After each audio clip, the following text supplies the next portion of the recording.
No. Canceling right now. Hello, Spiderduck, and welcome to the third episode of the Stardust Showcase. We're changing the name of the site. I'm sorry.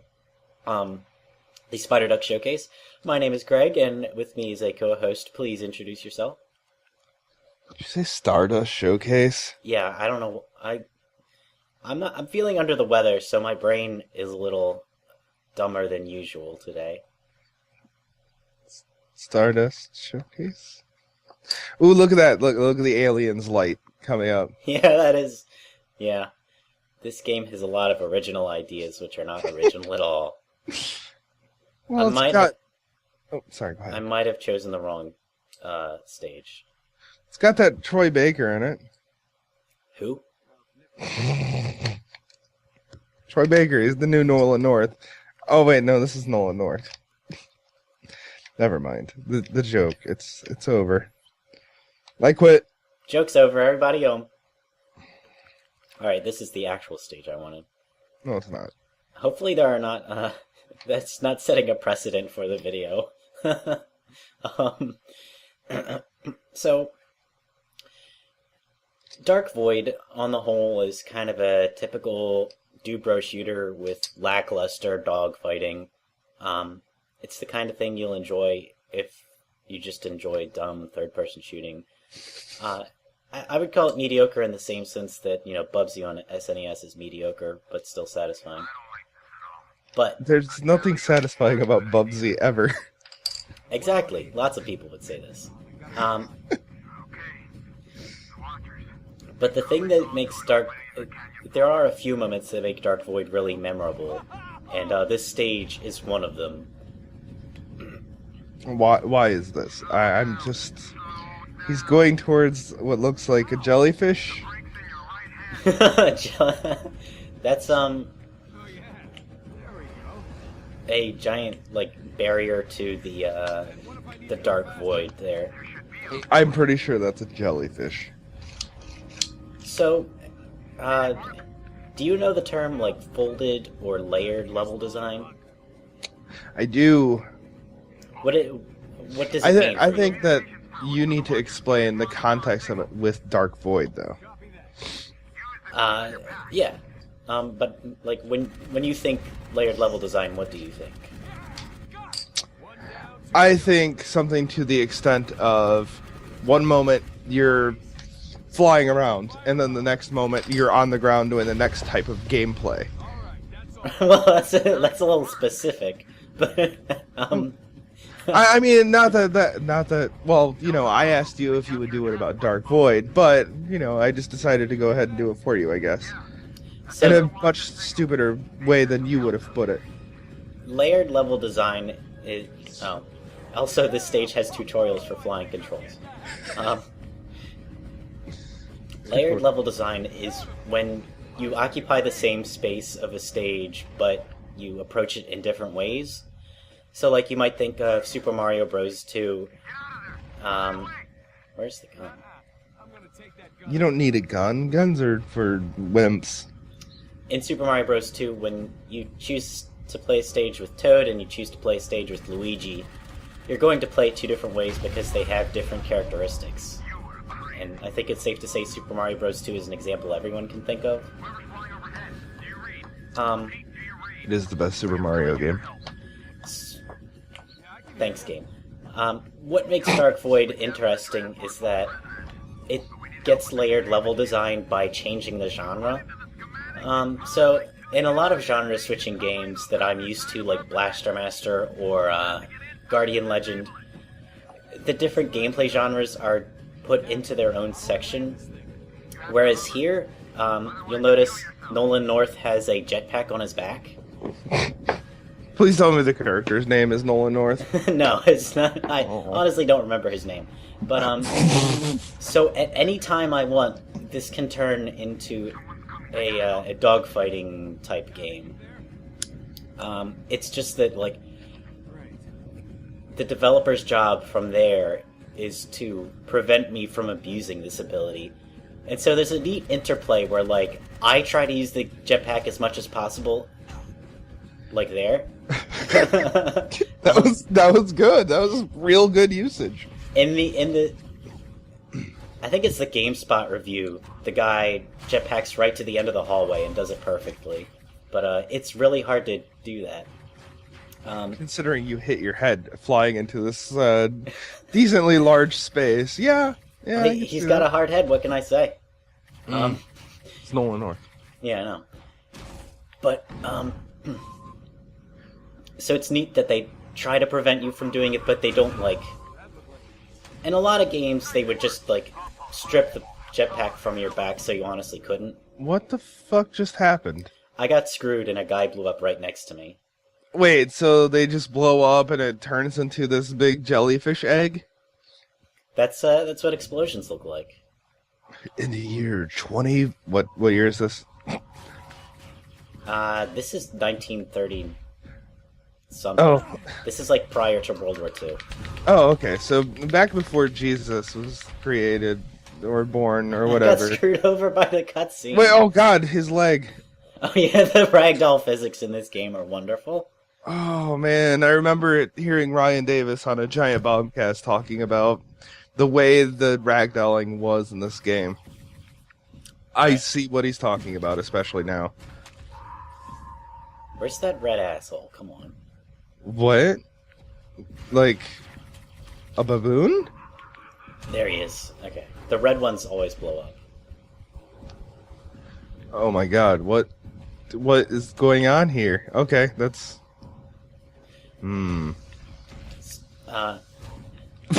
I think I finished my point there where, like, it's interesting to try to abuse the jetpack, and they never do anything to explicitly take it out of your control. It's more like how they set up the level design. Like, if I did it in here, I would be moving way too fast and hitting too much shit. But if I was ultra good at it, I could still use it. What year was this game made? 2010?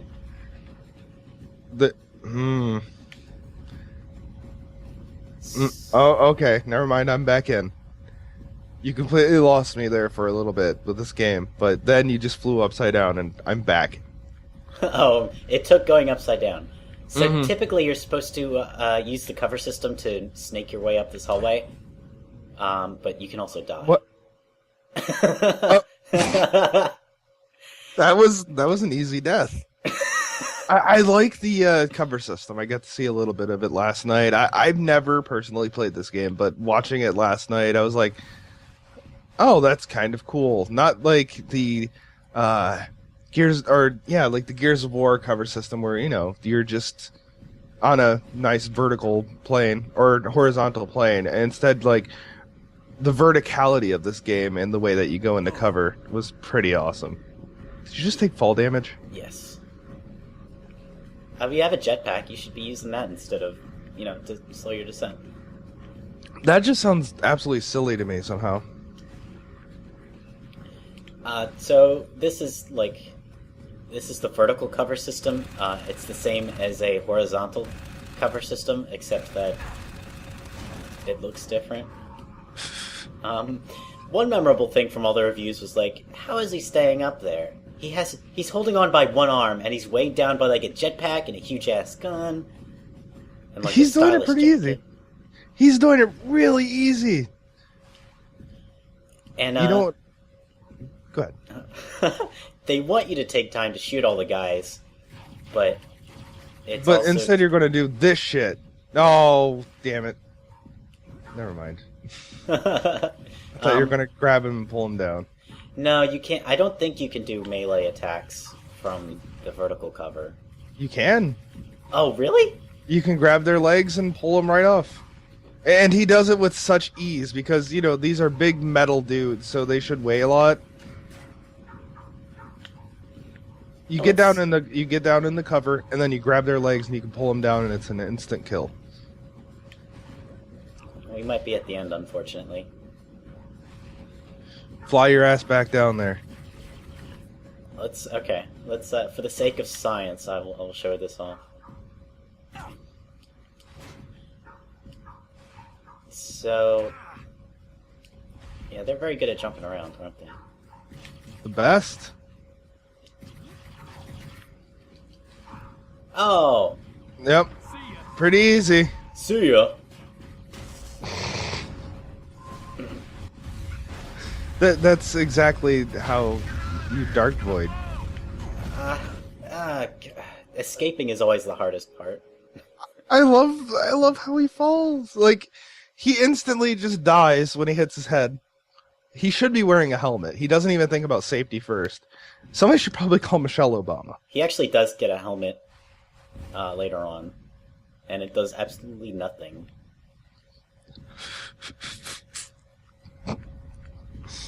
So what's the appeal of this game? The jetpack? God damn it. I bought it for the jetpack.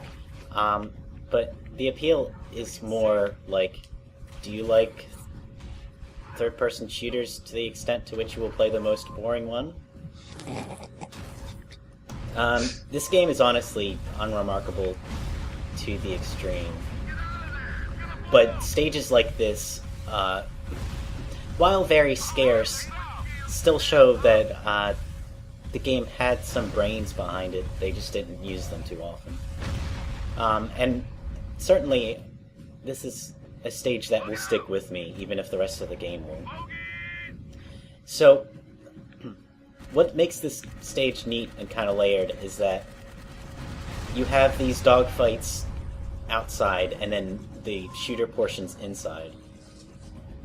And you know, the entire stage takes place in this one space, which I guess is what I already explained. The levels, while seeming decently big, I can almost tell where the invisible walls are already. It's really weird. I think that this game, it's not a super technical game. I think that it looks like it could have almost been an open world game. I would not have played it, though. I question why you played it in the first place. It's a third-person shooter with the jetpack. It's actually, it's a million times better than Star Fox Adventures. It's like if... That's not hard. This is the game they wanted to make when they made Star Fox Adventures. Where, like, you're constantly popping in and out of the jetpack and the third-person shooter mode. Nolan North is Fox McCloud. It's also much easier just to melee everybody rather than actually shooting them. This is actually usually the case in a lot of third-person games now. And has been since probably about 2009, I'd have to say. So is that considered, like, cheating? No, it's not cheating. If you can do it... What? Oh, okay. That's not what I thought that was. Just had to kick a guy, sorry. It's not cheating, though, by any... Yeah, he got no place me. to take a nap. Is your guy, like... oh, shit, I forgot the word. Narcoleptic? I knew someone who got the word narcoleptic and kleptomaniac mixed up. Those are not two words you want to mix up. I almost said narcotic, so... Is he narcotic? Is he a narcotic? Should you put this guy in your mouth? That Facebook noise is going to be in the final video. I should have closed it. Facebook is for winners. We're flying by the seat of our pants. Get it flying because jetpacks. Haha! But 90% of this game is, like, well designed in the sense that they restrict your use of the jetpack via level design. So when I say well designed, I mean, like, it follows the developer's intentions, not that it's fun. I feel like it's really weird to have a game designed around the jetpack, though, and then to give you some pretty close quarters combat. Well, that's how they incentivize you not to use the jetpack. Oh, I understand this. Absolutely. But at the same time, it just seems really weird to me. That's right. Keep going. Stall out. It is neat how, where is the switch I'm gonna hit? I forget. I rehearsed this last night, and I still can't remember where this is. It's neat. Oh, I totally forgot what my point was. You don't. From what I'm seeing here, you don't need a point. I'm seeing a weird generic third-person shooter with a jetpack. It's so weird to me. Yeah, and it's satisfying in a mediocre sense. I feel like if you want to play a third-person shooter and fight against robots, there's other great games that you could possibly play. Does it have a dogfighting game strapped to your back? I feel like that's a box quote that should be on this. A Steam box quote.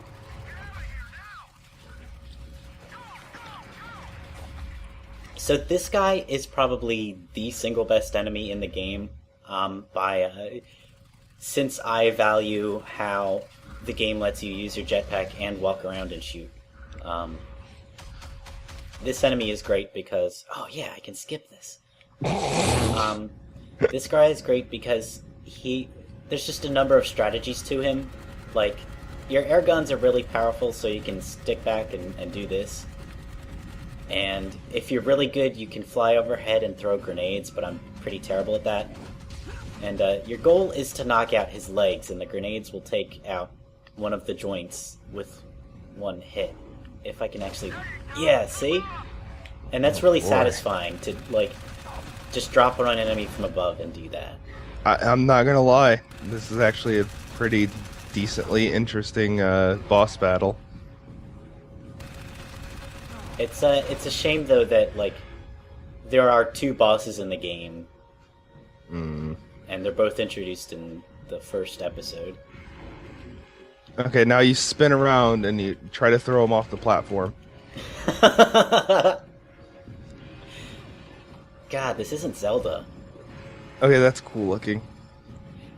This is a very neat QuickTime event, but it's not very neat when there are 3 of the same enemies in the same stage. It also probably doesn't help that this is Capcom doing QuickTime events.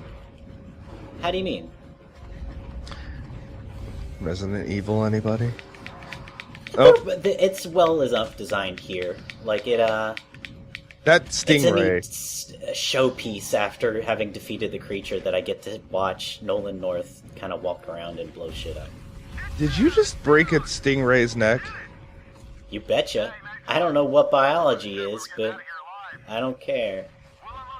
That was a land stingray. It's evolution. You know, like the land shark. Yes. We can be like Dune. It's all the Dune. Oh, come on, Greg. You can do this. Fucking haul ass. Earlier I compared it to Star Fox Adventures, but this is the Star Fox 64 part.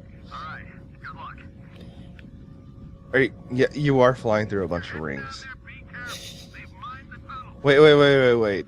I'm coming up on your screen. Do a barrel roll! Oh, I'm gonna have to consider editing that out. Do a barrel roll! Oh. Do a barrel roll! Welcome to the last joke on the internet. Do a barrel roll. So... I really wish the game had more of these corridor sections, and they could have done more with this idea. I must say that the PC version is not nearly as choppy as the Xbox version. I guess that's kind of the story with PC games, isn't it? Yeah, it's very true, especially newer tech. I mean, this is a 2010 game. If it's not able to be less choppy, then that's probably a problem. Are those orbs experience orbs? Is this what I'm catching here? Oh, yeah. You can collect orbs from enemies to upgrade your guns. And so, you've been seeing me sort of blaze through this stage, as much as I die from dumb things. You've been seeing me kill enemies pretty quickly because these are like my endgame guns. Do you have an experience magnet? No? What the hell is that? Well, I mean, they shouldn't drop experience orbs unless you have a magnet that just, like, brings them closer to you. Psh. I mean, see that sometimes he just grabs them out of nowhere, which is kind of nice. But Nolan North is his own experience magnet. God, that ragdoll. It's like he goes. Can you repeat that? That's what I think whenever I see that. So rehearsing this, last night I was stuck on this part and I could not find a good way to play it. Probably not getting shot is a good start. See, third-person shooters are not your thing, right? This is your first third-person shooter, really? After Resident Evil 4, but I don't know if that really counts. That's like its own thing. Yeah, I don't know what you want to call that. Over-the-shoulder something. But I am certainly better at them than first-person shooters because I can friggin' see myself. It's just hauling ass. And he just stops in an instant and falls over back. I like how his bones turn to jelly. He's so great. This is the best hero in games ever. You know what is also great? The music. It's pretty good. So this is a pretty revolutionary cover system. You press the X button and then you stick like a fly to paper. Yeah, this is a problem sometimes with a lot of cover systems.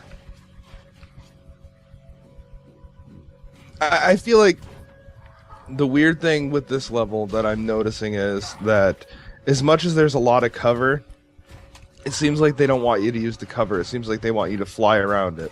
This stage is strangely open. It's often more like the inside parts that we had earlier in the stage. But I guess one thing that is worth noting about Dark Void is that they give you a good mix of open and closed spaces. So that even within the stupid Gears of War rip-off gameplay, they still get a good amount of variety out of the structure so that you can play with it some. Third-person shooting and shooting at robots is incredibly weird to see when it's not binary domain.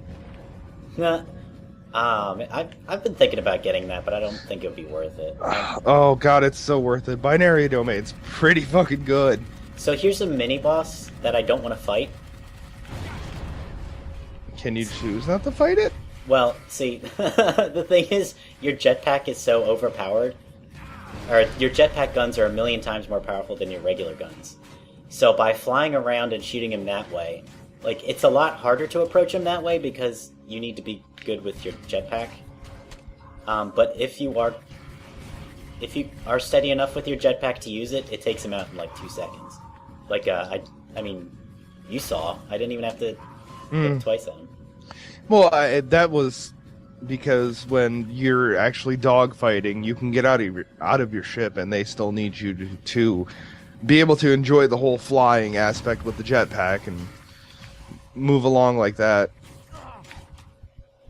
and still be able to fight and not feel like you're absolutely weak and can't do anything to the ships while just in jetpack mode. They could have just had the less HP on the ships. Yeah, but that just sounds silly. Oh, I just wanted to throw it down. What was that? I just wanted to let go of my giant gun, and I was thinking Mirror's Edge controls. I feel like everything should be Greg plays a third-person shooter. Yeah, this is enjoyable. This is incredibly enjoyable to me because I know you. This is great. I want to watch this for the rest of my life. You can tell these are definitely not your games. So I guess Dark Void is neat in that the jetpack gives it somewhat of a platforming edge to the tactics, that I can approach it from that angle and sort of dip my toes into the water of Gears of War. Is this where you're planning on going next? The Gears series? No, I don't think so. Good. I think you should go for Binary Domain. I also want to mention that I did play a little of Dark Void Zero, and I was not a fan. I'll leave it at that. I don't want to get pejorative. I've heard much better things about Dark Void Zero than I have for Dark Void. Dark Void is at least a sufficient third-person shooter, if, boring. Look at that hair. Oh. Dark Void Zero is, unsatisfyingly mazy, I guess I would say. How come we didn't ragdoll?